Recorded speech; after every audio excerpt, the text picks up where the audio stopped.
All right, so I'm going to go ahead and get us started here, and we can let other people trickle in as they come. So we're going to be talking about key factors affecting business value today. You got a few members of the valuation team here at Sorren. My name is Casey Karlsen. A few notes just as we get started here. First off, this is being recorded, so we'll send out a recording afterwards so you can take a listen to that, hopefully over and over. And we have a Q&A feature here. So you should be able to submit questions towards the bottom. You'll see Q&A. You're welcome to jump into there anytime and send us questions. We have a few of us on today. Someone who's behind the scenes is our valued colleague, Brady. Brady will be helping us out with some of the tech issues, so you may hear us talking back and forth with Brady as well. So with that, think we'll get into it here. Brady, if you don't mind hitting the next slide. Perfect. So we're going to be talking about key factors affecting business value. So I like to think about this. If any of you have seen the movie National Treasure before, so there's a scene where Nicolas Cage is looking at I think it's the Declaration of Independence. He's looking at it, and he has a pair of glasses on, and there's three lenses on this, and there's one that kind of toggles through. So he's got a green lens, a blue lens, and a red lens. So when he looks at the Constitution through different lenses, he sees different things based on the lens that he has on. And so that's a similar concept to what we're going to be doing here today. So we're talking about business value, and specifically, we're going to toggle through three different lenses. Depending on which lens that we have on, you might see different things about business value. The first lens is going to be the risk profile of the company. Excuse me. The second one is going to be the projected growth of the company. And then the third group of things that we're going to be looking at is going to be scalability and strategic factors. Next slide, please. So a little bit about me. Starting way back at the beginning, I was born, and then 3 days later, my life completely changed. And the way that it changed, besides all the other many changes that happened in the first 3 days of being alive, my dad became a business owner. He decided that raising a kid was not enough of a challenge. He also wanted to start a business at the same time. So he started a construction company. My dad has always been kind of an entrepreneurial guy, so he started a few different companies. He at one point had a coffee shop, and then the rest of them are mostly in the construction space. So growing up, I thought to myself, I think I'd like to follow in his path. I think I want to be a business owner. There's a lot of cool things about being a business owner that I thought would be a lot of fun. I did start a couple businesses, and I went to school for business so I could learn how to do this as well. I eventually decided once I graduated that before starting a business, I wanted to work with business owners so I could learn a bit more from them before eventually launching my own business. So I started doing business valuations, had a lot of fun with it. And so much fun that I kind of stayed. I really like working with business owners. I think that you guys, business owners and their advisors, are people that I really enjoy working with. So my whole career has been focused on business valuations. I've got the opportunity to work in quite a few different spaces: exit planning, gift and estate, purchase and sale, litigation, ESOP, pretty much any reason that you could think of for evaluation. I think I've done it. So it's been a lot of fun. I enjoy the people that I get to work with, both my colleagues and then the people outside the firm as well. A lot of fun getting to work with the different clients that we have. I am a bit of a nerd about this, so I went ahead and I wrote a book about business valuations. So that's on the screen there. We'd be happy to give you a copy as well if you enjoy that sort of thing. So that's a little bit about me, and you'll be hearing from me periodically, but I'll hand it over. I think Ray is going to introduce himself next. Thank you, Casey. I appreciate that. And I will just put a little plug in for Casey's book here. If you ask nicely, Casey will even sign it for you. Just saying. Gladly.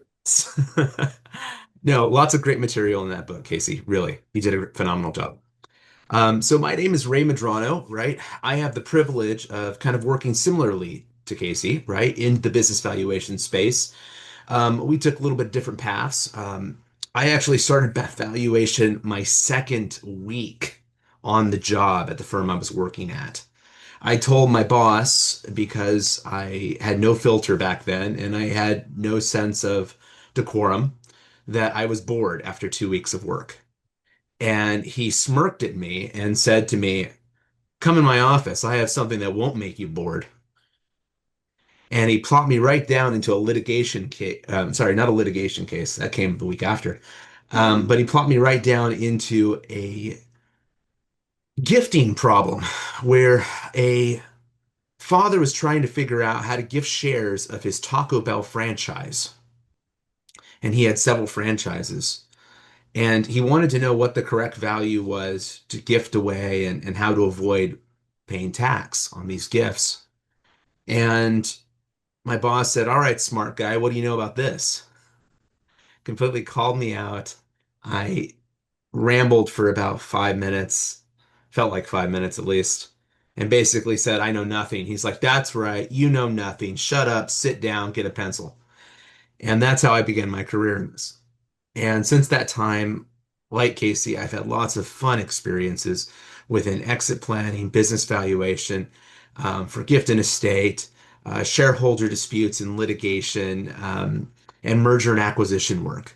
And I absolutely love this. For me, what really motivates me about this work is the people. Okay. I was a theater nerd when I was in college and high school. And so I'm a sucker for a good story. And to be able to sit down with business owners and kind of flesh out the story of their company, where they've been, how they got there, and then help them in some way plot a course for their future really excites me and drives me to do better. So again, that's kind of my core competency and what I bring to the table. I love working with sharp clients. I love working with clients that I can make a difference with. And I'm pretty straightforward and honest. And unlike Casey, I did not write a book. My hobby is making pizza. And so, as Casey premiered his book, I'm just showing you my pizza. So now I'd like to introduce you to David Harper. Yeah, there you go. Well, thanks, Ray. Yeah, there's so much to the story that you are telling, right? Through your profession and really, through each of our businesses. And that's what I really enjoy doing is being a part of that success, the success story. Sharing in that. And the way we look at this is we think about business value or think about the life when we're thinking about the life cycle of your business, really thinking about four distinct categories. Capture, what is your current value? Correct. Are there any immediate first steps that should be taken to get your house in order, to get the books in order, to make your KPIs more visible? So capture, correct, create. How can we come alongside to help create that value and ultimately convert that value through a transition plan? So we've got a great team, excited about all that we get to do together, and excited to work with you as needs arise. So why don't we jump over to the next slide and let's talk about some of the reasons for business valuation, and we're going to do a quick poll with this. So you might be at a place where you've been recently approached by someone looking to potentially buy your company, or you're looking to maybe that you find a company to invest in yourselves. So you might be in the market of either buying or selling a business. You could be thinking about business valuation from a gifting strategy standpoint, you're gifting to family members, for example. It could be a litigation matter, divorce or a shareholder dispute. Or it could be exit planning and simply planning those next steps to transition the value of your business at some point in the future. So take the quick poll. Which one is most applicable to you right now, where you are?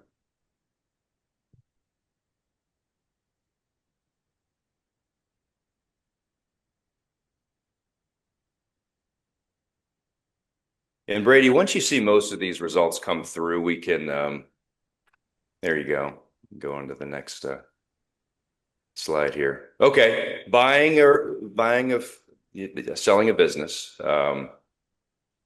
And we've got yeah, exit planning or other. So diversified in terms of how we're thinking about things. And so I'm glad we have our group here with us as we think about the factors affecting your business. And this could be factors that you're thinking about more now, but very often we get involved 3 to 5 years out from an exit, 3 to 5 years out from an ownership transition. And so taking steps now to be thinking about things can really help in the days and the months ahead. So let's go to the next slide here as we're thinking about the risk profile. And honestly, David, I just want to jump in real quick here. Excuse me, but if any of you have any questions, we have such a small group here today that feel free to jump on and ask some questions. We'll let you know whether or not that's a little too specific to get into in this webinar, but we'd love to be a resource for you and in some way help you. That's the whole purpose of this webinar. Yeah. So I'll jump in on these slides here. So we've got our first lens on from our National Treasury glasses. So we're talking risk. So we're going to think about click on to the red lens here, and we're going to think about if I look at a company and let's say I'm exit planning, that was something that a lot of you seem to be focused on. So if you're looking at your company, you're thinking, is this worth a lot or is this worth a little? What we want to do is put on the perspective of, well, how risky is it? And that's where I want to break out the famous magic pencil trick. So when we think about you, I hope that you can see me on camera here, but if not, I'm sure you'll be able to follow along. So if you take a pencil, hold it in the middle, we're going to think about one end being the risk profile of the company and the other end being the value of the company. So if we push down on one end, the other end goes up, and that's the magic pencil trick. So as risk profile goes down, the value of your company goes up. Very simple illustration. You guys probably feel like your intelligence got significantly insulted. But that's really like a core concept that we need to think about of if you're thinking about as I approach an exit, if there's a lot of risk here to a potential buyer, it's not going to be worth that much. We're going to spend a little time looking at the risks associated with your company. Unfortunately, this first slide is about external risk factors, which are out of your control, but something that you still need to be mindful of. So I mentioned my dad had a construction company. So maybe 20 years ago or so, it was making money hand over fist, just lots of money. It was doing really well. A few years later, not so good at all, cratered. So when we think about the risks there, completely outside of my dad's control. What happened was simply the housing market did really well, and then the housing market didn't not do so well. It crashed, as you guys might remember. So that's something that we always want to consider is what's going on in the environment directly surrounding the company. Part of that is economic risk factors. There's just a few there to list, but every time that we value a company, we think about, well, what's the relevant economic risk factors here? Perhaps it's maybe you're in mining and it's about commodities, or maybe you're in construction and it's about home costs, or maybe you're in a manufacturing and it's about what's going on with supply chains, things like that. So the other thing that we want to think about is industry risk. So this is the classic buggy whip example. If you were a manufacturer of buggy whips back in the day, there's some significant industry changes that happened that made your product completely obsolete. So something that we think about now is AI. So how does AI affect your specific industry? And that changes industry to industry. So always want to be thinking about what's going on in the industry. Now, Brady, if you could pivot us, we'll talk about a few things that are actually within your control. So these ones are a lot more fun. So, what I like to think here, there's 6 categories here. There is a long list of different risk factors that we can think about for the valuation of a company. What I like to think about is it's like we have a bucket and we're looking for a hole in it. So if there's just one hole in that bucket, not a very good bucket.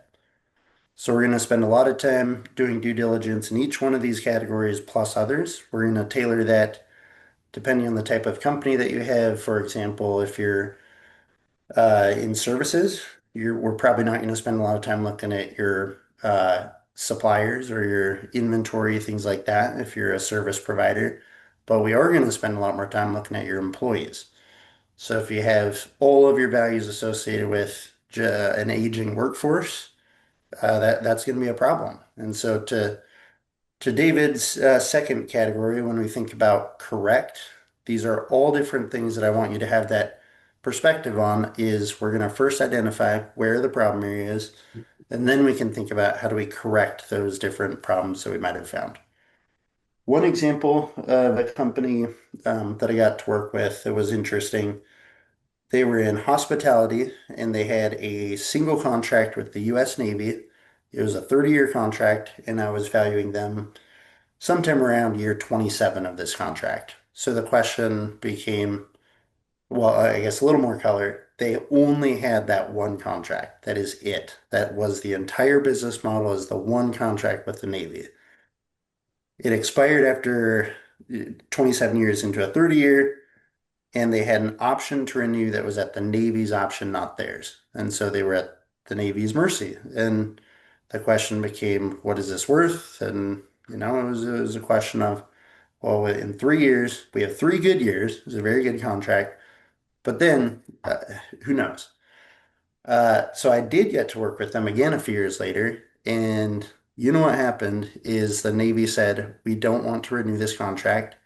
And they closed down. That was the end of their business.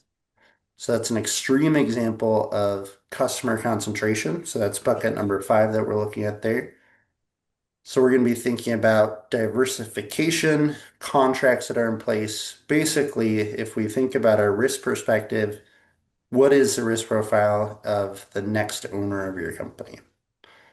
I'll pause there. David and Ray, any specific commentary that you want to raise on any of those pull-up points there? It's quite a few that we have.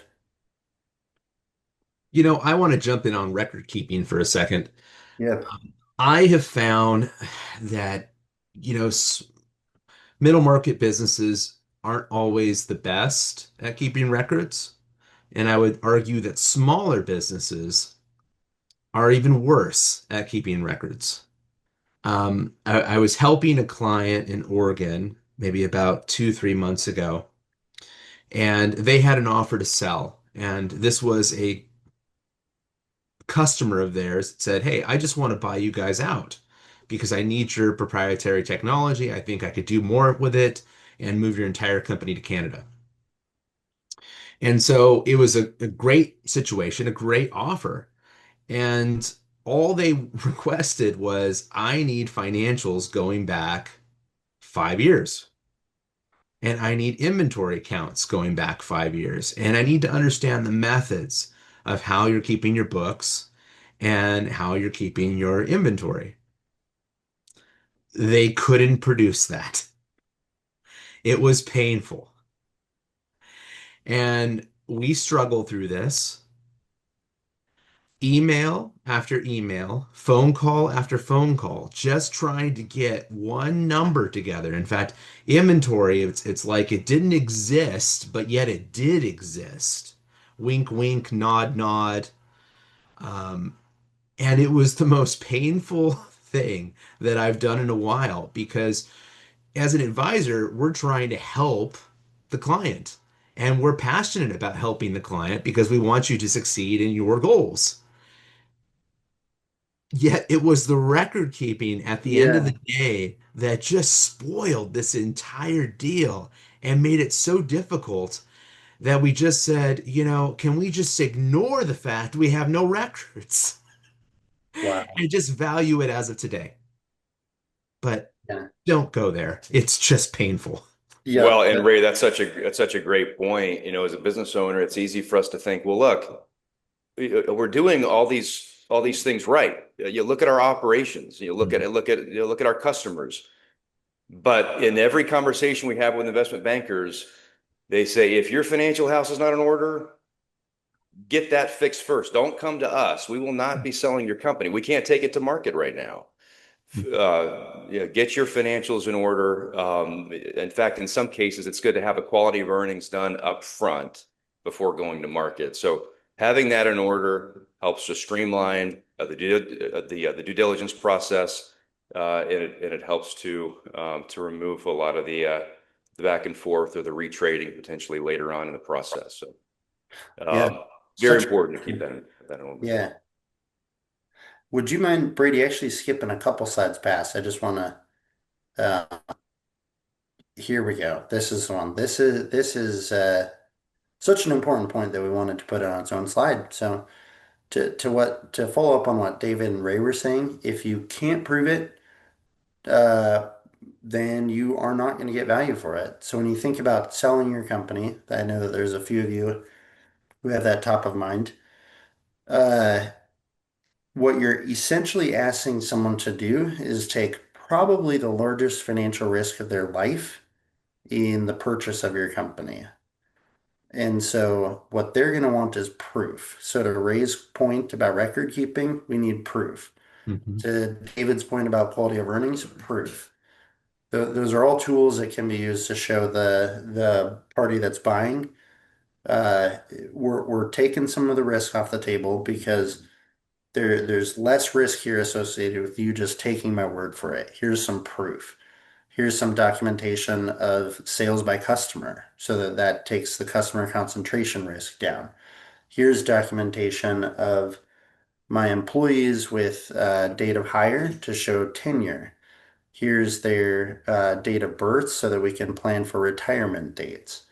So all this information, I know that a number of you are in the exit planning camp, which is one of our favorite areas to help out with. We love to get in front of those people early because we can do two things. In addition to identify the problems and correct them, we can help assemble proof. So every one of those, Brady, if you toggle back to now, put you through a little gymnastics and back one more, please. As we go through each one of these, I want you, if you get evaluation done, if you think about an exit, be thinking about how do I prove each one of these points. Brady, if you don't mind launching the poll on the next slide, please. So we have one other question for you, and that question is coming up. I think we got, I was trying to work out the negative, we got a double negative here. So uh, I know that this one would stump me, but you guys are probably all smarter than me. So which one of these would not raise the risk factor of the company? Poor record keeping, not dependent on anyone or any key person, low profit margins, or lack of long-term customer relationships. So which one of these four is a good thing, is another way to say it.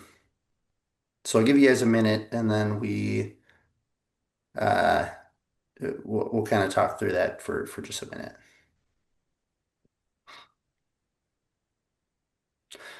All right, Brady, I think we got enough time there for a double negatives. Okay, you guys are all smarter than me, so good for you. That is the correct. We're not dependent on any key person, so good. All right. With that, let's skip a few slides past, and I will hand it over to David. So we've spent some time talking about the risk profile, which is the first of three parts that we're drilling down on today in terms of value. The second factor affecting value is projected growth. What is, if you think about it, what's the intrinsic value of your company today? The intrinsic value is based on the future series of expected cash flows discounted back to a present value, right? What's the present value of your future expected cash flows? So when we're thinking about projected growth, this can make a monumental difference in terms of what your value today is based on the trend lines or the growth patterns that you're showing. So if we go to the next slide, Brady, this gives you door A, B, or C. So which one would you want to invest in? Company A, $1 million in profits, but they have rapid recent growth. Would you rather invest in company B with $2 million in profits, double the profits, but slow historical growth, or C, right in the middle, the 1.5 average historical growth? Let's do a quick poll. Pick your favorite. Now, part of this could be part of this answer could be contingent on the industry you're in. You're in the tech industry. You might prefer the $1 million with rapid growth, for example. So, what do you prefer? What do you prefer? A, B, or C here? And I love while they're filling that in, there's one, if I could add a comment here, David. One foundational text to business valuation is Revenue Ruling 5960, and it describes business valuation as a prophecy of the future. And I've always loved that, like in the context of growth, because people ask, like, well, isn't this just facts? Well, no, the future of the company is very much something that could be debated, which is what this question kind of gets at. And in fact, the IRS chose to use the word prophecy, which I think is perhaps a little Hmm. strong, but it gets at the point there. Yeah. Yeah, and look at this, a pretty well diversified response here across with the leader being the one in the middle, the average historical growth. That's probably a good answer. So yeah, it's interesting how we're thinking about things. So these are some key factors, and Ray, I'm going to turn it over to you in a minute here. These are all of the factors related to projected growth, obviously historical trends. History is a good indicator of the future. A really important part here is number five. If we could look at number five for a minute, customer diversity and retention, essentially the nature of revenues. This might be the largest factor affecting business value. The more diversified your customer base and the more recurring the nature of revenues, the more value. Because it relates to the greater predictability of those future cash flows, of you being able to continue to generate those cash flows that you have in the past. So diversified customer base and recurring revenues, among the leading indicators of strong business value. Mhm. Ray, you want to touch on some of these other factors here? I'd love to. I'd love to. To your point, David, right? Customer diversity. I was helping a client just last week, actually, out in the Midwest, and they were looking to actually buy a company within their supply chain, right? And so he just wanted a sanity check. He said, hey, I'm going to buy this for about 4 million. I need to know if this makes sense. Can you look over the financials? Can you kick the tires on this? Ask questions for me and just advise me on whether or not this is a sane deal. And would you do this deal? So I looked at everything. I asked a lot of questions, and this came up about customer diversity, right? And I said, well, do you feel, do you have any is this normal for your business, for your industry? Because these people have about 12 clients. That's it. That's who they're selling to. And that's not very diverse. And of those 12, one is 49% of your total revenues for the year. Do you feel secure in that? Because I would have heartburn over that. But I just need to know, is this normal in your industry, or is there something I'm missing here that you know that I don't know? And he said, you bring up a very valid point. I appreciate that. What you don't know is that all of 12 of their customers currently buy from someone else the products that we sell. So not only would we become a customer now and absorb all of those revenues from the company we're buying, but we have the potential to cross-sell our entire book of business to these people. So no, we're not concerned about that because of the upside for us. Again, all of these factors work together at increasing or decreasing value in some way, but they always have to be interpreted within the context of the business. And that's where the difference is, right? Historical trends are phenomenal. But one of the things that I like to remember, if you've ever sat down with anybody that will try to teach you about investments, they will say past performance does not guarantee future returns. And they say that, and they're legally required to say that because the industry as a whole can change, the market as a whole can change. The influences upon a business that we can't control, that Casey talked about, can change. So what is a person to do? They have to do their due diligence. They dig into these items. They ask the questions, right? If you are looking to sell your company, think about it from that perspective. These are the areas that someone will want to kick the tires on my company. If you're looking to buy a business, these are the areas you want to kick the tires on to see whether or not this is a good business. Ask about the accounting, right? So we talked about the economics, we talked a little bit about the industry, what's going on. Technological advances. Sometimes um, there is a company that makes a lot of money today, but we have doubt about whether or not they'll be around in the next 5 to 10 years. I have a credit card processing company, right, that I've been working with for a number of years. Great people, wonderful people, love it. They've built an empire, okay, of offering me services to multiple companies. Now, the danger of that, and I've already talked to him about this, how do you feel about the fact that blockchain technology is coming through? This new wave of cashless society is coming through. Um, all of these other companies are now becoming competitors in your space. How do you feel about the space? Is the industry changing? Is the technology changing in a way that you might have to upgrade or spend a lot of money to change your entire infrastructure in order to continue being profitable?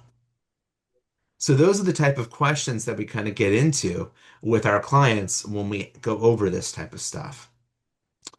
Quality of staff, we haven't really talked about that yet, but this is a big deal because having the right people with the right skill set in the right seats doing the right work is incredibly powerful and important for a business.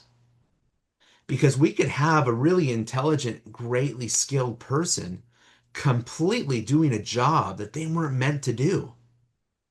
They can do it because they're smart, they're intelligent, they're skilled, but they might not be best for that position.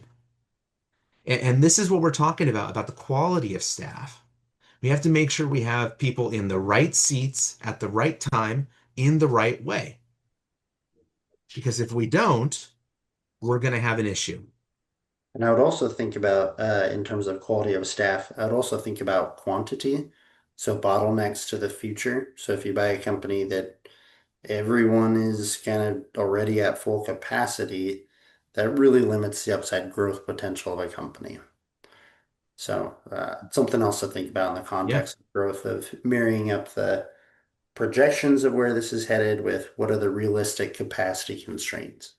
Yeah, yeah, great point. We also do a lot of work around forecasting and building out a 5 to 7 year model for how things are going to look going forward. What's really key to this is team alignment, is making sure that everybody across the staff, every team member is aligned toward the same goals. And often that means having an incentive plan that helps to motivate and retain, especially those key people, Hmm. but people across the organization. So aligning it, having a staff that's well aligned with the common goals of the company and where you're headed is a big key to this. Yeah. And in a lot of ways, I mean, having that kicker or that compensation component, especially in sharing in profits in some way, really does motivate staff. And it really helps when you're trying to grow a company rapidly. Brady, if you can hit the next slide, please. All right, we're going to move on to scalability and strategic factors. So, this slide, scalability, right? Casey and I have a pretty good working relationship, as well as David. Don't want to exclude David from this. But Casey and I have a pretty joking relationship, and he dared me that I couldn't fit Latin into this presentation. Well, I push back and I say, nay, nay, I shall. So scalability actually comes from the Latin word scala. And I was surprised when I looked it up because scala actually means a staircase or a stepladder.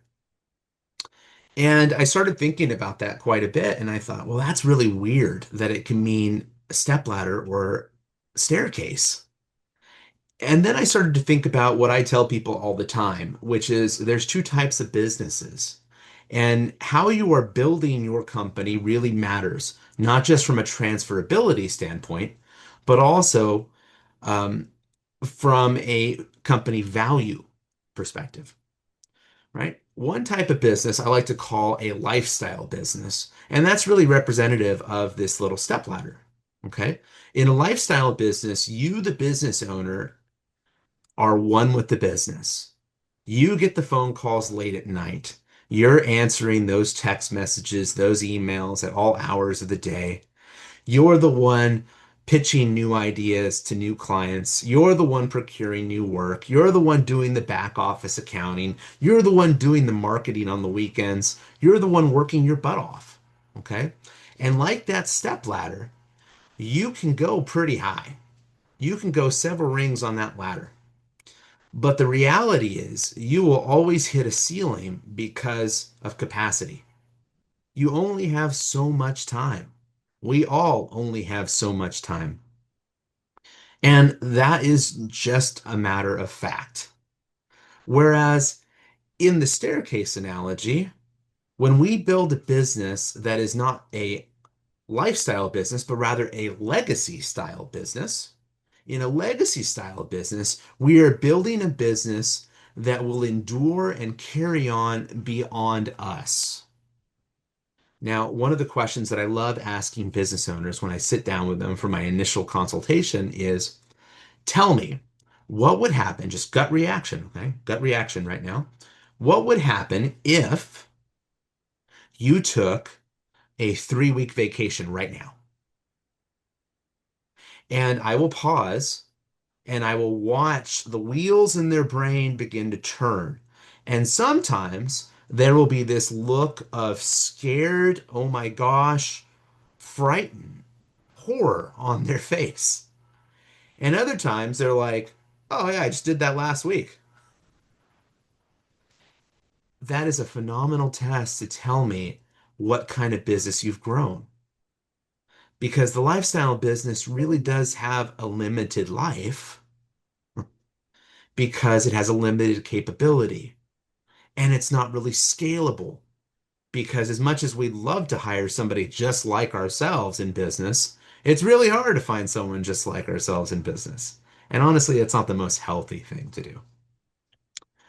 Whereas the limitless business is someone that is putting people in those key positions, causing them to be successful at what they do, and working together to build a stronger company because everybody is doing what they should be doing, helping this business move along. And really, that's the difference between a company that'll get a 3x on their EBITDA and a 6x on their EBITDA. Okay? Because a company that's a lifestyle isn't as valuable as a company that is a legacy company. So scalability is what turns growth into enterprise value. And that's what we need to remember here. How are we building our company? And if we have a lifestyle business, to Casey's point way back at the beginning, let us think about how we can change that lifestyle business into a legacy style business and help increase that value when we go to sell it. Next slide, please, Brady.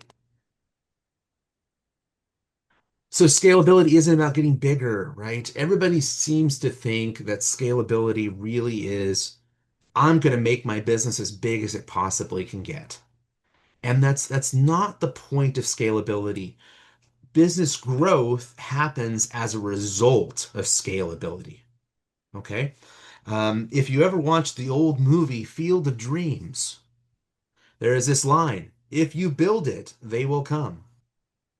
If you build the structure, if you build the repeatable, continuous, what I would consider sometimes the boring elements of the business, right? These repeatable structures that automate things and make things easier.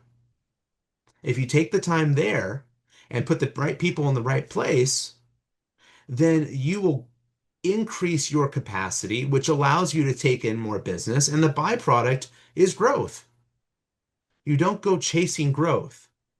You build a business that has the infrastructure to do more, and then incentivize your people to want to do more.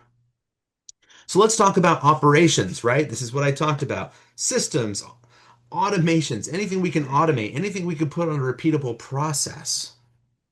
Those type of things that we can shift off of you as the business owner and onto other staff members or even artificial intelligence if we want to go that way.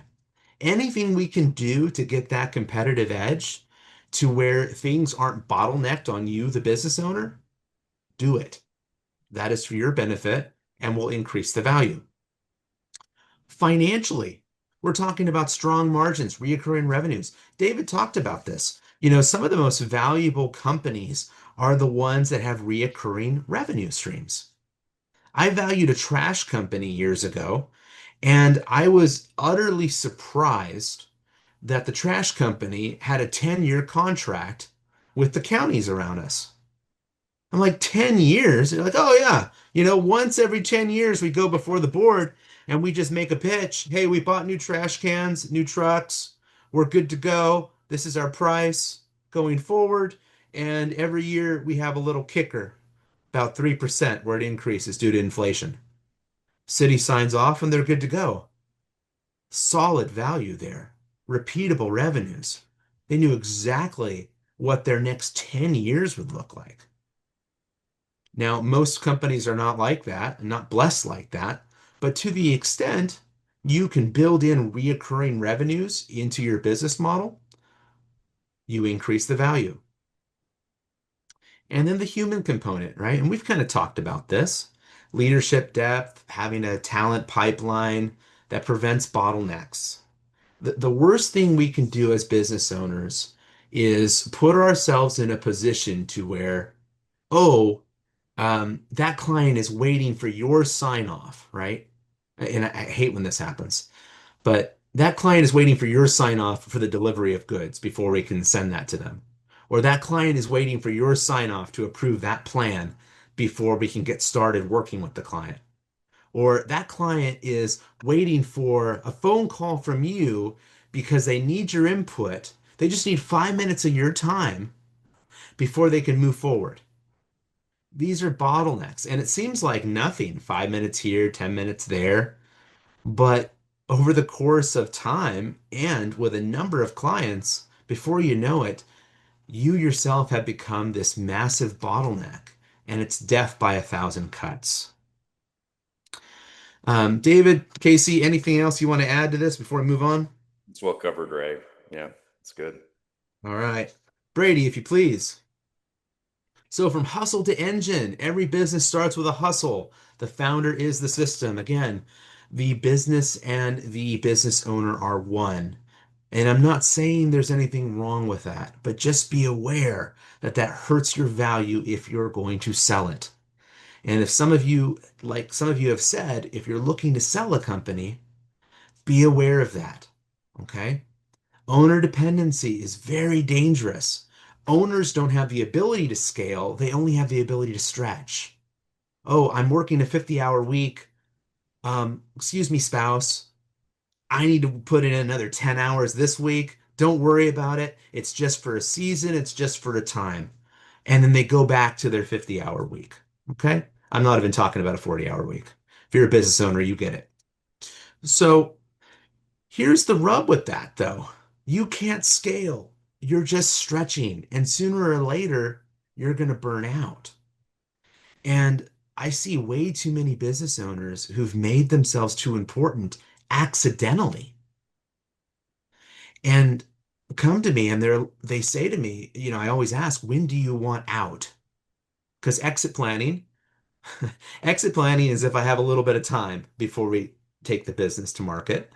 Taking the business to market, M&A, is when no one has any time and people want to jump right to it. Okay.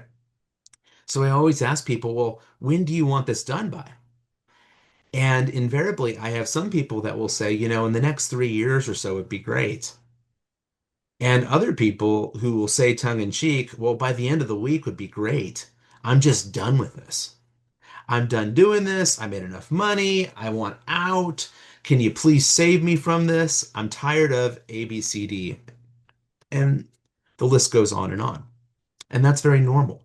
Again, a lifestyle business puts the emphasis on you. The legacy business allows for that solid transferability and to leverage employees by putting them in their right position. Again, we talked about the systems in place, right? And building that out. So the growth engine. Company makes money through scalable processes, not through heroic efforts, right? I always get excited, when staff is like, well, hey, I have extra work to do. I'm going to work a few extra hours, right? That's great. Hey, you pitched in, you did a phenomenal job. Kudos to you. Here's a sticker, right? But the reality is, if a staff member has to work extra hours, that makes me ask the question of, okay, what in my process needs to be improved? Not because I don't want to pay overtime, but because there is a need right now for overtime. Is that need a direct result of me not delegating out work in the proper way? Of me not leveraging all of my employees? Of me not recognizing my capacity as an owner? Of me putting people in the wrong seats? Where did I fail this system? And how do I improve the system? Again, these are all things that we kind of get to go through with our clients when we have time in the exit planning phase. So the central shift really becomes not I do the work, but rather the team and the systems do the work. And I can tell you this, many people think of their business as their baby. It is their livelihood. It is everything that matters to them. And if you feel that way, it's not wrong. But I want to introduce a new thought to you that your business is not your baby. You may have spent your blood, sweat, and tears at developing this company, but your business will one day be an asset to you that you can sell that will set you up for retirement. And to the extent you can position it in that way now to make it desirable for someone else, the better value you will realize in the future. Yeah, that's a great point, Ray. It's the things you can be doing now to help maximize profits in the future for yourself are the same things that make you more attractive and give you more options Mhm. when that time comes for that ownership transfer. Yeah, well said, David. Really. So, all that to say, it really behooves you to start now. All right, Brady, if you can launch that last poll question here, right? And this is more or less just kind of what we've talked about here. Like to see if you all are still with us or if you've gone to sleep at this point. Hmm. Hmm. So these again are kind of are the way to create a better company, right? And in exit planning, we really get to go into this stuff and really get to develop this and really get to kind of kick the tires on your own company and figure out how to make your company better, right? And from that process, we put you in a much stronger position to finally be able to sell and maximize the highest value possible. Okay. Yep, there you go. Predictable and transferable. Yep. And that's what we want to do, right? Ultimately, that's the whole point of exit planning, right? Um, it's funny, right? Because um, we will plan for a lot of things. We'll plan for a vacation because it's fun, right? We'll plan for a bathroom remodel because it's needed, right? Um, but there's something about planning for selling your business or retiring that we don't want to touch. And I think that a lot of times we neglect the emotional element related to exit planning. And it's something that I always like to talk to people about because I want to know, theorize with me, just spitball with me here. What would you do when you retire? I mean, because if you say, I don't know, I really don't have any hobbies, I really don't have any interests, I live and breathe my business, and that's all I can think of, right? Then we have a secondary issue, right? I can help with the business and getting the business ready, but you as the owner have to do some work too about getting emotionally ready for what the next phase of your life would look like. Or maybe retirement isn't for you. Maybe there's a hybrid in between where we get someone else to take over the business for you and you continue in a limited capacity. Again, all these are options, but we have to make sure that we plan for them or talk about them or even think about if that would work for your specific company or your specific industry. So let's see. Um, Brady, I think we're it. Next slide, if you would. So we have the next webinar coming up, the exit readiness, the 8 pillars of being ready for an exit. And I think Yeah, some of and the, Ray, while you're, and I'm yes, sorry, while yeah. you're mentioning that, if there are any questions in the Q&A, um, Casey, do you see anything yet, or Brady, do you see anything yet? So feel free to throw out any. Yeah, Casey, go ahead. Yeah, no questions yet, but please throw them into the Q&A if Yeah. you have any. Yeah, yeah. Well, our next webinar that we're doing is the exit readiness, the 8 pillars, as I was just talking about. So we have 8 little tips for you, as we call pillars for exit readiness. This is a great way, if you are interested in exit planning, highly encourage you to attend this one because we're going to go through kind of, um, like I said, 8 different pillars or 8 different points that you can kind of internalize and do some self-reflection on. Am I ready to exit my business because of this, and this? And again, these are items that we cover kind of in our one-to-one talks when we talk with a client about exit planning. Um, but, come attend the webinar, get some ideas from us, figure out how to make your company better. Because again, we're here to serve you. To the extent that we could serve you, we want to serve you and we want to work with you. Yeah, well So, said. Well yeah, said. Yeah, any closing questions? comments? Yeah. Yeah. Any questions in the chat? And while those questions may be coming, if anyone has any questions here, I'll just the theme as we've been talking about this is a little work can have an exponential impact on the value of your business. If you think about it, if you can find a way to just double your profits by building your customer base and double your multiple by enhancing your processes, having clean financials, and operating things that in a way that's less dependent on the owner. If you can double your profits and double your multiple, you've just grown the value of your business by 4x. So these incremental improvements can certainly make a big difference and ultimately give you more options when you are ready to transition that value in the future. Okay. Well, if any of you have any questions, right? Brady, if you can hit that last slide. Here's some information of how you can contact us. I think there's one more slide. And Ray, maybe you can touch on this as we have a couple questions here. With the eight, this is from Amanda. With the 8 pillars of exit, still be beneficial for a dealership that isn't currently planning an exit but wants to increase its long-term business value. So this is for a dealership. Casey, Ray, any thoughts on that? Yeah, I think absolutely that goes to David, a point that I think it was you that made this, maybe it was Ray, but the same actions that make a business transferable also make it a lot better, more lucrative, more enjoyable to run in the time until the exit. So yes, I would say so. Hmm. Yeah, Yeah. I would say just informing yourself is a positive, you know. Um, Unfortunately, people think of selling their business or eventually exiting is the same as selling your house. Oh, I'm just gonna like put on some paint and then I'm gonna list it in 30 days I'm out. And unfortunately, it doesn't work that way.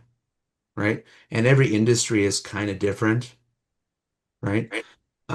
So there are some components that I said that I think really could be very helpful in the eight pillars. I'd also encourage you, right? Um, Reach out to me, David, Casey, either one of us, right? We're happy to kind of talk you through that and kind of direct you a little more, right? And what that would look like for the dealership and maybe some things to get in place specifically, or, just kind of help you moving in the right direction. Yeah. Um, Because if you're not looking to sell right now, then what you really need to do is you just need to know that you're on the right path. And that's really the nature of exit planning. We put you on the Yep. right path. We are as involved as you want us to be, and we will walk this out with you, hand in hand, if you'd like. Yeah, that's well said, Ray. Hey, and there's one other question in the chat here. Darren asked, I'm in the process of trademarking a selling system that will create a guaranteed second sale. How much do you think this will affect the value of your business? And we might need some more details on Yes. this, but obviously, the more proprietary the systems you can create in your business, and sometimes that's setting up a separate entity that just controls the IP, the trademarking, whatever that intellectual property looks like, and keeping it separate in a way that you can have a revenue share relationship between the two entities, or where it's all part of the same package. But ultimately, the buyers are always looking at proprietary systems, and ultimately that would help drive considerable value and help drive a multiple. Casey, Ray, any other thoughts on that? Yeah, I've worked with quite a few trademarks. Um, and here's the thing about trademarking or patenting. Is it profitable? I've worked with, like I said, quite a few, right? Either vitamin companies and mineral rights, and other patents for other creations over the years. And at the end of the day, a lot of it comes down to profitability. What did we do with this? Well, it's great that you're spending the money for the trademark of the selling system. How is this going to be profitable? Is there going to be some sort of profit that comes in year one, year two, year three? This is where we really talk about doing a financial forecast, honestly. Um, and it can be very valuable, but the proof is always better than a forecast. So again, this is one of those things where, um, depending on the industry, it could have a lot of value that's realized immediately. Um, or it's one of those things that needs to be slow walked. Again, we would just need more information. And Amanda threw in a question into the chat. I'd like to answer that, but I realize we're close to the top of the hour. So if you have to drop off for your next appointment, please do. Mhm. But Amanda asked, what are the biggest value drivers you typically see specifically in dealerships? So I assume this is vehicle dealerships, and I've had the opportunity to work on a few of those.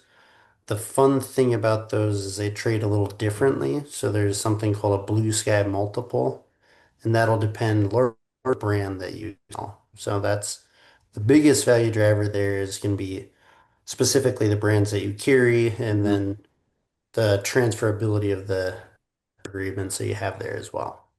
Mhm. Location is another big Yeah, factor. location is what I was Yeah, thinking as where they're well. Yeah. located too, but yeah, and we certainly have dealership experts in the firm that can be more that can certainly work with you on this as well. So thank you all. Appreciate the time and love to help in any ways that we can. Yeah. A webinar recording will be shared via email sometime next week. Again, on behalf of Sorren, thank you all so much.